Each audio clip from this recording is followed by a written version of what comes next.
নমস্কার, আমি Sourav the unknown directions চ্যানেলে আপনাদের প্রত্যেককে স্বাগত জানিয়ে পুজো পরিক্রমা 2024-এর আরও একটা নতুন ভিডিও শুরু করতে চলেছি। আর আমি এখন রয়েছি বর্তমানে শিয়ালদার খুব কাছে কলকাতার one of the high voltage puja Santosh Mitra square বা লেবুতলা পার্কের সামনে। যারা যারা এখনো অবধি এখানে আসতে পারেননি, এই ভিডিওটা কিন্তু এক্সক্লুসিভলি রইল তাদের জন্য। এই লেবুতলা পার্ক কিন্তু প্রত্যেক বছরেই তাদের অভিনব চিন্তাভাবনার জন্য একদম লাইমলাইটে থাকে। এবছরেও কিন্তু তার অন্যথা হয়নি। গত বছর যেরকম রাম মন্দির করে প্রত্যেককে তাক লাগিয়ে দিয়েছিলেন তারা, এবছরেও কিন্তু তাদের চিন্তাভাবনায় উঠে এসেছে লাস ভেগাসের স্পেয়ার। লাস ভেগাসে থাকা স্পেয়ারের আদলে এবছর তারা তৈরি করেছেন এই বিশাল বড় গ্লোবটি এবং এখানে বিভিন্ন লাইটের খেলা, যা আপনাদের নিঃসন্দেহে নজর কাড়বে।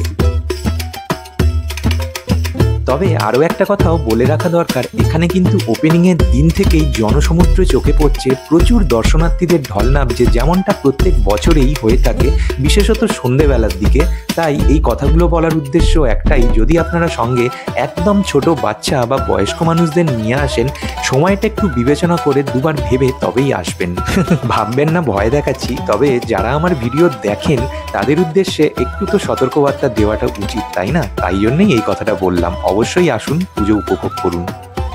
আমি আর বিশেষ কোনো কথা বলছি না, আপনাদের জন্য এখানকার লাইট শো এর কিছুটা অংশ তুলে ধরলাম এই ভিডিওর মাধ্যমে।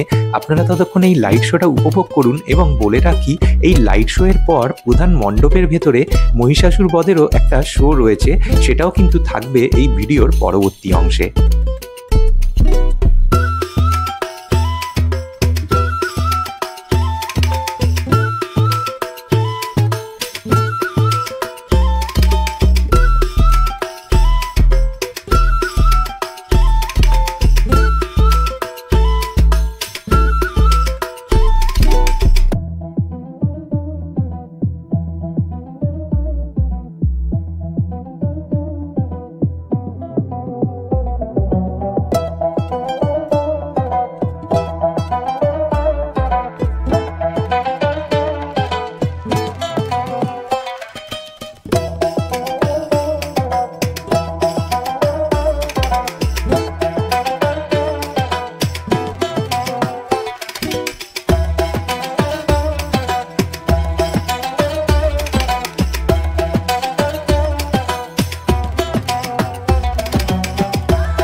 এখানে আসলে আপনারা মূল মণ্ডপের ভিতরে মহিষাসুর বধের কয়েক মিনিটের একটা শো দেখতে পারবেন। আমি ব্যাকগ্রাউন্ডের অডিওটা মিউট করতে বাধ্য হলাম, যাতে কোনো রকম কপিরাইট ইস্যু চলে না আসে। আর আপনাদের জন্য এই মহিষাসুর বধ শো এর কিছুটা অংশ এই ভিডিওতে রেখে দিলাম। আশা করছি আপনাদের ভালো লাগবে।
লেবুতলার পর দর্শন করে নিন উত্তর কলকাতার আরও একটা হাই ভোল্টেজ পুজো, জগৎ মুখার্জি পার্ক। এই পুজোটাও কিন্তু প্রত্যেকবারেই দর্শনার্থীদের জন্য তুলে ধরেন অভিনব কিছু চিন্তাভাবনা। এবছরে তাদের চিন্তাভাবনায় প্রকাশ পেয়েছে আন্ডার ওয়াটার মেট্রো। পুরো পুজো মণ্ডপটাই কিন্তু এয়ার কন্ডিশন, আর কলকাতায় বিনা পয়সায় মেট্রো চড়ার কিন্তু এখানে আসলে অভিনব সুযোগ পাবেন। চলুন এবার আপনারা ভার্চুয়ালি একটু এই মেট্রো সফরটা উপভোগ করুন। আর কারা কারা ইতিমধ্যে জগৎ মুখার্জি পার্কের পুজো দেখে নিয়েছেন কমেন্ট করে কিন্তু জানাতে পারেন, আর কেমন লাগলো সেটাও কিন্তু জানাবেন। আরেকটা কথাও না বললেই নয়, মেট্রোয় উঠলে যেমন একটা হালকা ঝাঁকুনি অনুভব করা যায়, এখানে আসলেও কিন্তু আপনারা ঠিক সেরকমই একটা হালকা ঝাঁকুনি পাবেন। মানে বলার উদ্দেশ্য এটাই, জগৎ মুখার্জি পার্ক কিন্তু যেমনটা তাদের থিমে বলেছেন আন্ডার ওয়াটার মেট্রো, তার ফিলটাও কিন্তু সেরকমই রেখেছেন, যাতে এখানে আগত দর্শনার্থীরা এসে কোনোভাবেই না মনে হয় যে শুধুমাত্র আন্ডার ওয়াটার মেট্রোর স্ট্রাকচারটা তারা দিয়ে রেখেছেন, কিন্তু আপনারা এখানে আসলে প্রত্যেক মুহূর্তে সেই মেট্রোর অনুভূতিটাও কিন্তু পাবেন, যা এক কথায় বলতে গেলে অসাধারণ। এখানে গঙ্গা দূষণের বিরুদ্ধে বেশ কিছু পোস্টার ব্যবহার করে তারা একটা সোশ্যাল মেসেজ দিতে চেয়েছেন।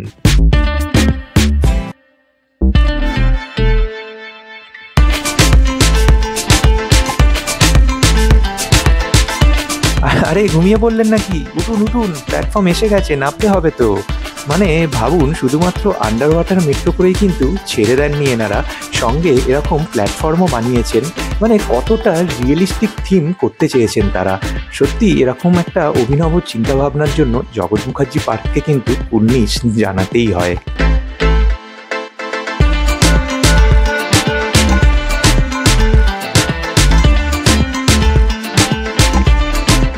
চলুন এবার প্রবেশ করা যাক মূল মণ্ডপে। আমার এখানে একটা জিনিস সবথেকে ভালো লেগেছে, যে এত বড় একটা থিমের সাথে না ঠিক মূল মণ্ডপটাও একদম মানানসই। মানে কোনো অংশেই আপনাদের মনে হবে না যে এত বড় থিম তার সাথে মণ্ডপটা একদমই ছোট।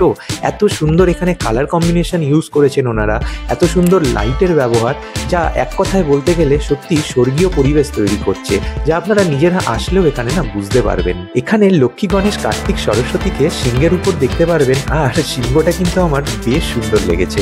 এখানে মা দুর্গাকে গঙ্গা দেবী রূপে প্রকাশ করা হয়েছে, যার অধিষ্ঠান একটি মকরের ওপর। মায়ের এক হাতে দেওয়া হয়েছে কমণ্ডলী, যেখান থেকে ক্রমাগত জল নির্গত হয়ে মিশে যাচ্ছে গঙ্গাতে। আমার নজরে এটাই 2024-এর শ্রেষ্ঠ প্রতিমা বলে মনে হয়েছে, যা সত্যি দেখে আমি মুগ্ধ হয়ে গেছি। আপনারাও পারলে অবশ্যই কিন্তু আসুন, জগৎ মুখার্জি পার্কের পুজো এবছর কিন্তু মিস করা যাবে না। আজকের ভিডিওটা তাহলে এখানেই শেষ করছি। পুজো পরিক্রমার আরও ভিডিও কিন্তু আসতে চলেছে খুবই তাড়াতাড়ি, তাই অবশ্যই কিন্তু এই চ্যানেলটিকে সাবস্ক্রাইব করে রাখবেন। আর যদি এই ভিডিওটা আপনাদের ভালো লাগে তাহলে দয়া করে একটা লাইক করে দেবেন। আজকের মতন বিদায় নিচ্ছি, তাহলে দেখা হচ্ছে আগামী পুজো পরিক্রমার ভিডিওতে। প্রত্যেকে খুব ভালো থাকবেন, সুস্থ থাকবেন, পুজো আপনাদের প্রত্যেকের খুব ভালো কাটুক।